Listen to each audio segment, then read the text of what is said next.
আসসালামু আলাইকুম সম্মানিত ভিউয়ার্স, কেমন আছেন? আমি মোহাম্মদ জাকারিয়া, চিকিৎসক, মোটিভেশন স্পিকার। বিভিন্ন সময়ে বিভিন্ন রকম স্বাস্থ্য বিষয় আলোচনা নিয়ে আসছি। আজকেও স্বাস্থ্য বিষয়ে আলোচনা। আজকের আলোচনার বিষয় যে বর্তমান সময়ে যে 5টি খাবার ক্যান্সারের জন্য দায়ী। তাহলে ভিডিওটা প্রথম থেকে শুরু করে শেষ পর্যন্ত না টেনে শুনবো। প্রথমে একটি লাইক দেবো, সাবস্ক্রাইব করব, নোটিফিকেশন অন করব, পেজে ফলো দিব।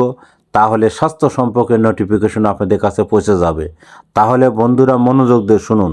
বর্তমান সময়ে যে 5টি খাবার ক্যান্সারের জন্য দায়ী: ফার্মের ব্রয়লার মুরগির মাংস, ফিশারির সার দিয়ে চাষ করা মাছ, প্রক্রিয়াজাত লাল মাংস, অ্যালকোহলযুক্ত পানীয়, প্রক্রিয়াজাত কৃত্রিম চিনি, প্যাকেটজাত খাবার। বন্ধুরা, এই ধরনের খাবার খেলে কিন্তু আপনারা ক্যান্সারের জন্যে সমস্যা হতে পারে। আর আপনারা পরবর্তী কী ধরনের ভিডিও চান আমাদের কমেন্ট বক্সে লিখতে ভুলবেন না। আর আমাদের ইউটিউব চ্যানেলের মধ্যে ঢুকবেন, বিভিন্ন ধরনের স্বাস্থ্য নিয়ে এবং ক্যান্সার নিয়ে অনেক ধরনের ভিডিও আছে, আপনারা পাবেন। আমাদের 100 বছরের বিরাজ মেডিকেল, যে কোনো ধরনের গোপন অসুখ বিসুখ আপনারা চলে আসবেন।